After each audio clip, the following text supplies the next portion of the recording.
പ്രിയ വിദ്യാർത്ഥികളെ, ഒരിക്കൽ കൂടി നമ്മുടെ ഓൺലൈൻ ക്ലാസ്സിലേക്ക് എല്ലാ കൂട്ടുകാർക്കും സ്വാഗതം. ഓക്കെ, നമ്മൾ ഇന്നിവിടെ ചർച്ച ചെയ്യുന്നത് നമ്മൾ നേരത്തെ ചർച്ച ചെയ്തുകൊണ്ടിരുന്ന രണ്ടാമത്തെ പാഠഭാഗത്തുള്ള കാറ്റിന്റെ ഉറവിടം തേടി എന്ന ജോഗ്രഫി പാട്ടിലെ രണ്ടാമത്തെ പാഠഭാഗത്തിലെ കാലികവാദങ്ങൾ എന്നുള്ള ഭാഗമാണ് നമ്മൾ ഇന്നിവിടെ ഡിസ്കസ് ചെയ്യുന്നത്. Okay, the periodic winds which we discussed in the last episode.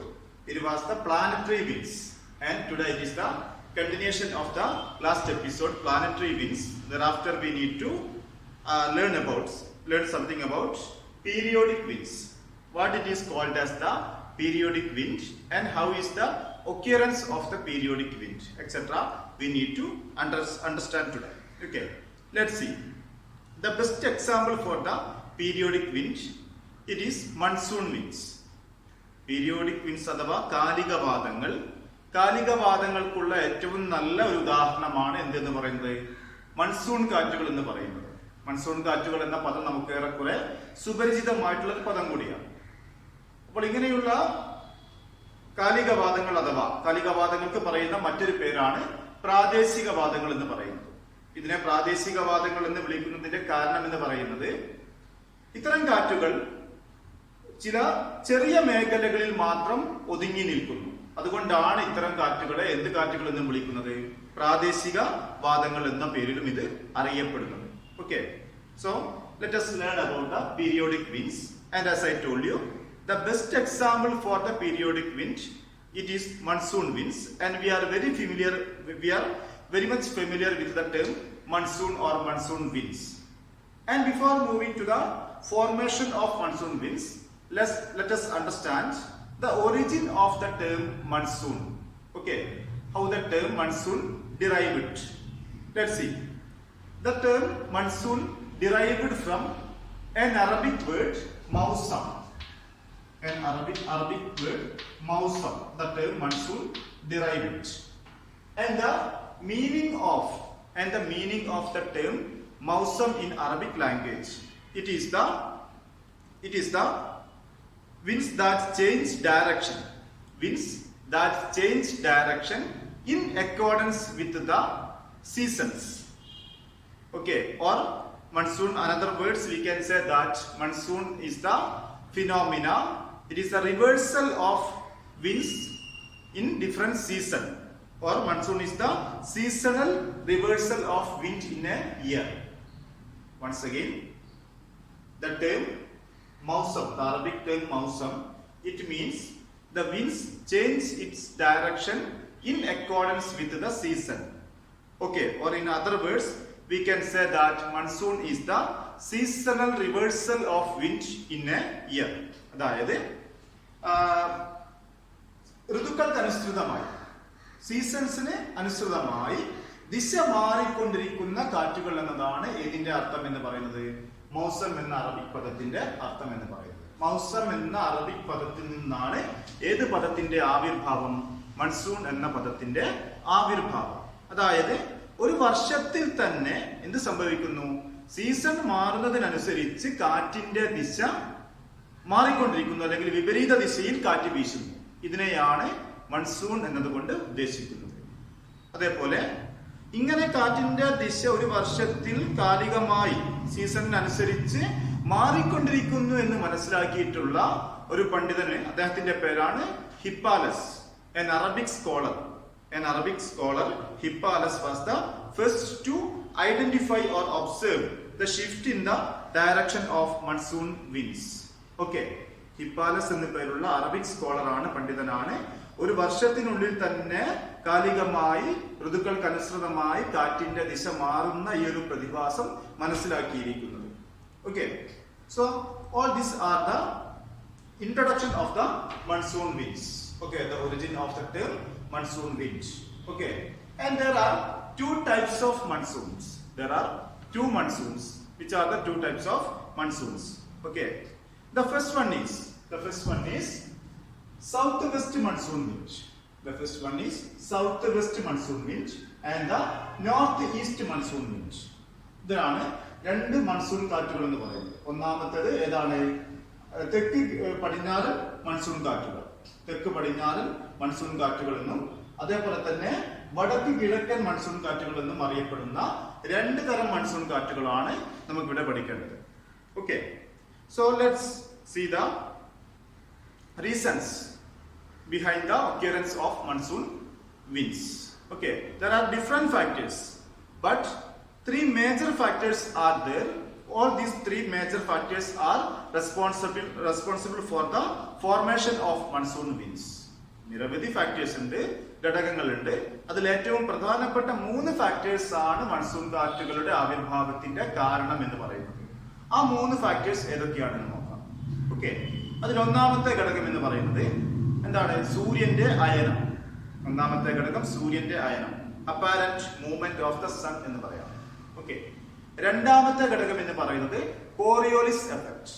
Coriolis effect അഥവാ കോറിയോലിസ് പ്രഭാവം രണ്ടാമത്തെ ഘടകം. മൂന്നാമത്തേത് താപത്തിലുണ്ടാകുന്ന വ്യത്യാസം, ഡിഫറൻസസ് ഇൻ ഹീറ്റിംഗ്. ഈ 3 ഘടകങ്ങളാണ് മൺസൂൺ കാറ്റുകളുടെ ഫോർമേഷന്, രൂപീകരണത്തിന് വഴിതെളിക്കുന്ന പ്രധാനപ്പെട്ട 3 ഘടകങ്ങൾ എന്ന് പറയുന്നത്. Let's see how these 3 factors are responsible for the formation of the monsoon winds and what are the other things related to the formation of monsoon winds. Okay, അപ്പോൾ നമ്മൾ ഇവിടെ നേരത്തെ പഠിച്ചിട്ടുണ്ട് ഗ്ലോബൽ പ്രഷർ ബെൽറ്റ്സ്. ഓക്കെ, കഴിഞ്ഞ ക്ലാസ്സുകളിൽ പഠിച്ചിട്ടുണ്ട് global pressure belts where it is situated and the winds blowing in between the global pressure belts, those winds are known as planetary winds. This also we already understood. Okay, and the next area, as I told you in the beginning, the periodic winds, it is the local winds. It confined in a smaller locality.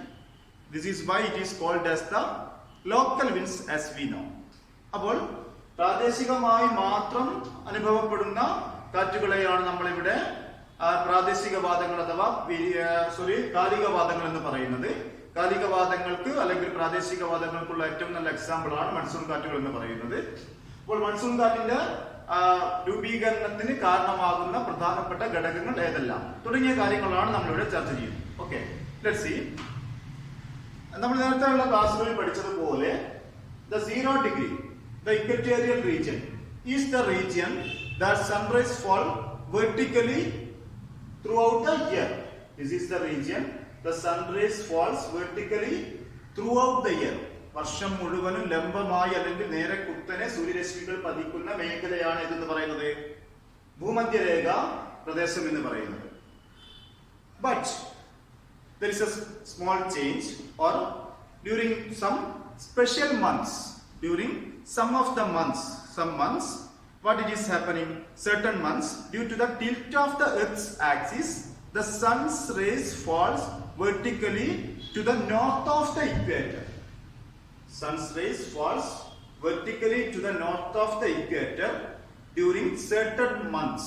എന്ന് പറഞ്ഞാൽ ചില പ്രത്യേക മാസങ്ങളിൽ സൂര്യരശ്മികൾ ഭൂമധ്യരേഖയ്ക്ക് നോർത്തിലേക്ക് വടക്കോട്ട് മാറിക്കൊണ്ട് ലംബമായി പതിക്കുന്നു. അങ്ങനെ പറഞ്ഞാൽ ഇങ്ങനെ ലംബമായി പതിക്കുന്ന മേഖല എന്ന് പറയുന്നത് where the Tropic of Cancer passes. Tropic of Cancer അഥവാ ഉത്തരായന രേഖ കടന്നു പോകുന്ന മേഖലകളിൽ സൂര്യരശ്മികൾ ലംബമായി പതിക്കുന്നു ചില പ്രത്യേക മാസങ്ങളിൽ, especially during the summer season. വേനൽക്കാലം അനുഭവപ്പെടുന്ന സമയത്ത് ഉത്തരാർദ്ധഗോളത്തിൽ അല്പം വടക്കോട്ട് മാറിക്കൊണ്ട് ഉത്തരായന രേഖ കടന്നു പോകുന്ന മേഖലകളിൽ സൂര്യരശ്മികൾ നേരിട്ട് ലംബമായി പതിക്കുന്നു. അതുകൊണ്ട് തന്നെ ഉത്തരായന രേഖ കടന്നു പോകുന്ന മേഖലകളിൽ അല്പം ചൂട് കൂടുതലായി അനുഭവപ്പെടുകയും ചെയ്യുന്നു. During certain months, the sun's rays fall vertically to the north of the equator.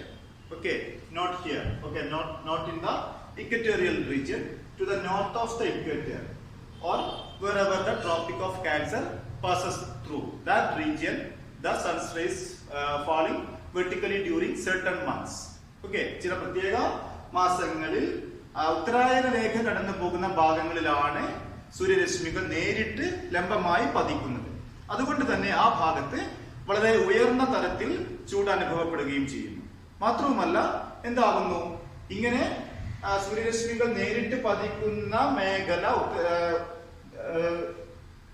സൂര്യരശ്മികൾ നേരിട്ട് പതിക്കുന്നത് ഭൂമധ്യരേഖയിൽ നിന്നും അല്പം വടക്കോട്ട് മാറിക്കൊണ്ടായതുകൊണ്ട് തന്നെ മർദ്ദമേഖലകളും അല്പം വടക്കോട്ട് ഷിഫ്റ്റ് ആകും. മർദ്ദമേഖലകൾക്കും അല്പം വടക്കോട്ടായി സ്ഥാനമാറ്റം സംഭവിക്കും. ഓക്കെ, ഇങ്ങനെ സ്ഥാനമാറ്റം സംഭവിച്ചു. അതിനുശേഷം അല്ലെങ്കിൽ നമ്മൾ നേരത്തെ പഠിച്ചിട്ടുള്ള ഒരു കാര്യം അതാണ് south east trade winds. South east trade winds, തെക്ക് കിഴക്കൻ വാണിജ്യവാദങ്ങൾ. ഈ തെക്ക് കിഴക്കൻ വാണിജ്യവാദങ്ങൾ എന്ന് പറയുന്നത് നമുക്കറിയാം, ഉപോഷ്ണമേഖല ഉച്ചമർദ്ദ മേഖലയിൽ നിന്നും ഭൂമധ്യരേഖയിലേക്ക് നിരന്തരം വീശിക്കൊണ്ടിരിക്കുന്ന കാറ്റുകളെയാണ് തെക്ക് കിഴക്കൻ വാണിജ്യവാദങ്ങൾ എന്ന് പറയുന്നത്. ഈ തെക്ക് കിഴക്കൻ വാണിജ്യവാദങ്ങൾ ഭൂമധ്യരേഖ അല്ലെങ്കിൽ ITCZ, Inter tropical convergence zone, ഈ ITCZ പാസ് ചെയ്യുന്നതോടുകൂടി കടക്കുന്നതോടുകൂടി ഇവക്ക് കോറിയോലിസ് പ്രഭാവം നിമിത്തം ഇതിന്റെ ദിശാ വ്യതിയാനം സംഭവിക്കും. ഇങ്ങനെ ദിശാ വ്യതിയാനം സംഭവിച്ചുകൊണ്ട് ഈ കാറ്റുകൾ എന്തു കാറ്റുകളായിട്ട് മാറുകയും ചെയ്യുന്നു? തെക്കു പടിഞ്ഞാറൻ മൺസൂൺ കാറ്റുകളായി രൂപാന്തരം പ്രാപിക്കുകയും ചെയ്യുന്നു. Like this, the formation of southwest monsoon winds. Okay, the southeast trade winds passes the ITCZ or the equatorial region, and the direction of the southwest monsoon winds, southwest trade winds changed due to the Coriolis effect, and further it is happening the formation of it happens the formation of southwest monsoon winds. Okay, and what happened? The low pressure formed.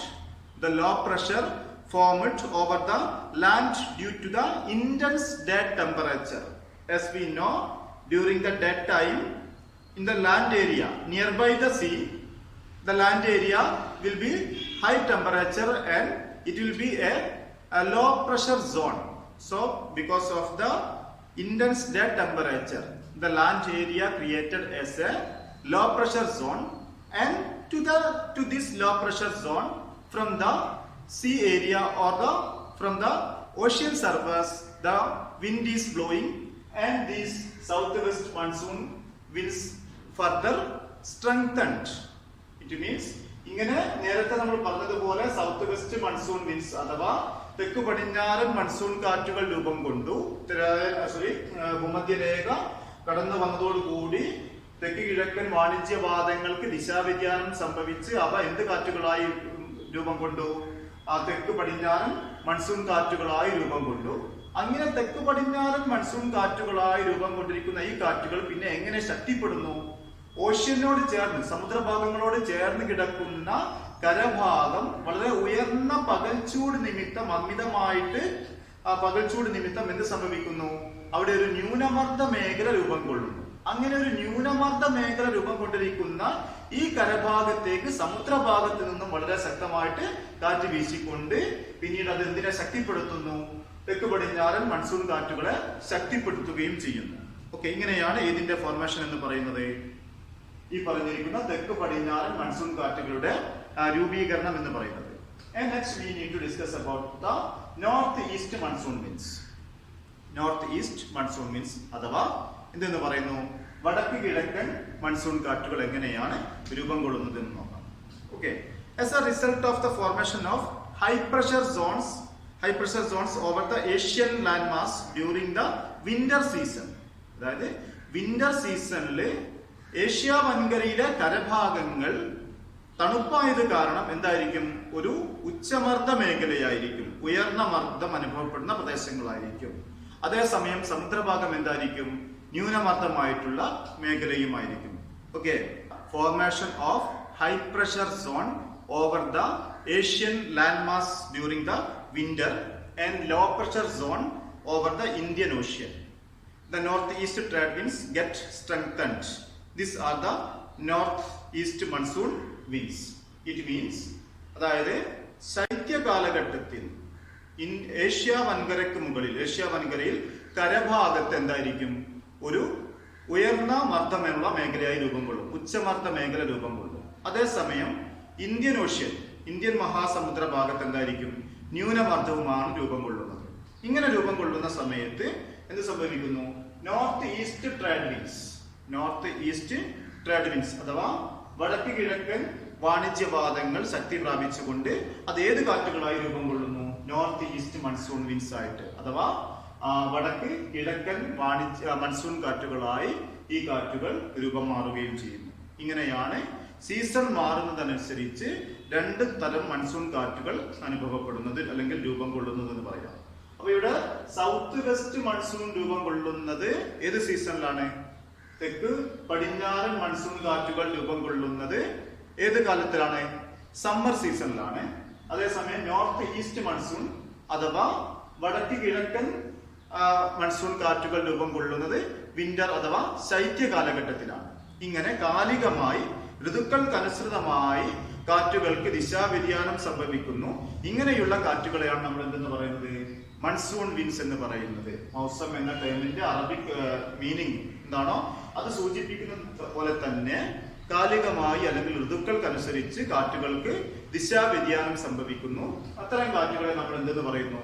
Monsoon wins എന്ന് പറയുന്നു. പിന്നെ തുടക്കത്തിൽ ഞാൻ പറഞ്ഞിരുന്നു, the factors responsible behind the formation of monsoon winds. Those factors are the apparent movement of the sun, Coriolis effect and the differences in heating. ഇങ്ങനെ ദിശാവ്യതിയാനം ഉണ്ടാകുന്നതിനും ഇതിനെ അത് രൂപീകരണത്തിനും വഴിതെളിക്കുന്ന 3 ഘടകങ്ങളാണ് എന്തെന്നൊക്കെ പറയുന്നത്? സൂര്യന്റെ അയനം എന്ന് പറയുന്നു, രണ്ടാമത്തേത് എന്തെന്ന് പറയുന്നു? കോറിയോലിസ് പ്രഭാവം, മൂന്നാമത്തേത് താപത്തിലുള്ള വ്യത്യാസം. ഈ 3 ഘടകങ്ങൾ കൊണ്ടാണ് മൺസൂൺ കാറ്റുകൾ രൂപം കൊള്ളുന്നത്. Okay, next part which we need to learn here, land breeze and sea breeze. Land breeze and sea breeze. Okay, കരക്കാറ്റും കടൽക്കാറ്റും ഇത് രണ്ടും എന്താണ് നമുക്ക് പഠിക്കേണ്ടത്? അപ്പൊ ആദ്യം നമ്മൾ മനസ്സിലാക്കേണ്ട ചില അടിസ്ഥാനപരമായിട്ടുള്ള കാര്യങ്ങളുണ്ട്. ഒരു ഘടകമാണ് പറയാൻ പോകുന്നത്. The difference in heating on the land area and the ocean surface. കരഭാഗവും സമുദ്രോപരിതലവും ചൂട് പിടിക്കുന്നതും ആ ചൂടിനെ റിലീസ് ചെയ്യുന്നതും ആ ചൂട് പിന്നീട് എന്താണ് റിലീസ് ചെയ്യപ്പെടുന്നതും എങ്ങനെയാണെന്ന് നമുക്ക് നോക്കേണ്ടതുണ്ട്. Okay, there is differences in heating as we discussed it in the previous class. See, the reaction of land and sea.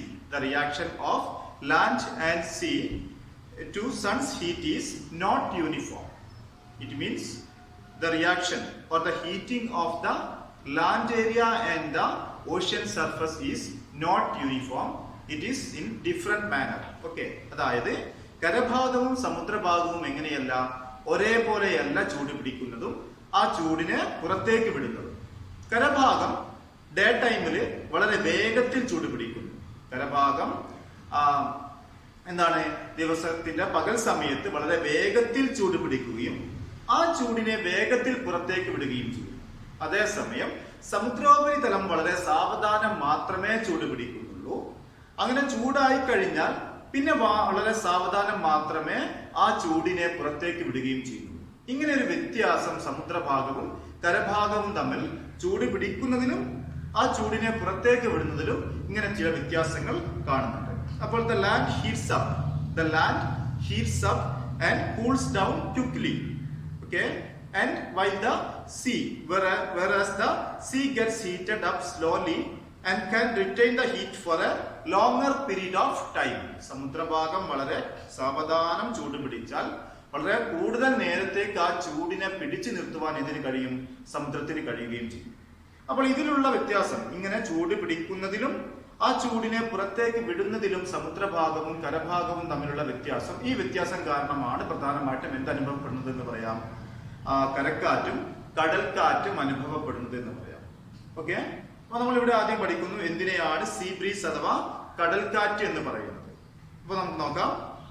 The air in contact with the land also gets heated up and ascends as the land heats up quickly during the daytime. അതായത് പകൽ സമയത്ത് വളരെ വേഗത്തിൽ കരഭാഗം ചൂട് പിടിക്കുന്നു. കരഭാഗം ഇങ്ങനെ വളരെ വേഗത്തിൽ ചൂട് പിടിക്കുന്നത് കൊണ്ട് കരഭാഗത്തോട് ചേർന്ന് കിടക്കുന്ന വായു വേഗത്തിൽ ചൂട് പിടിക്കുകയും അത് മുകളിലേക്ക് ഉയർന്നു പോകുകയും ചെയ്യുന്നു. നമുക്കറിയാം, നമ്മൾ നേരത്തെ പഠിച്ചിട്ടുണ്ട്. അപ്പൊ ഇതിന്റെ റിസൾട്ട് എന്തായിരിക്കും? The land area during the daytime there it is formed a low pressure zone. അപ്പോൾ ഇങ്ങനെ വളരെ വേഗത്തിൽ ചൂട് പിടിച്ച് വായു ചൂട് പിടിച്ച് മുകളിലേക്ക് ഉയർന്നു കഴിഞ്ഞാൽ ആ ഭാഗം എന്തായിട്ട് മാറും? ഒരു ന്യൂനമർദ്ദ മേഖലയായിട്ടാണ് രൂപം കൊള്ളുക, നമ്മൾ നേരത്തെ പഠിച്ചിരിക്കുന്ന പോലെ തന്നെ. പിന്നീട് അതെന്തിന് കാരണമാകുന്നു? അവിടെ ഒരു ലോ പ്രഷർ ബെൽറ്റ് ക്രിയേറ്റ് ചെയ്യപ്പെട്ടാൽ ആ സമയത്ത് ഓഷ്യൻ സർഫസിൽ എന്തായിരിക്കും? ഒരു ഹൈ പ്രഷർ സോൺ തന്നെയാണ് ഉണ്ടാവുക.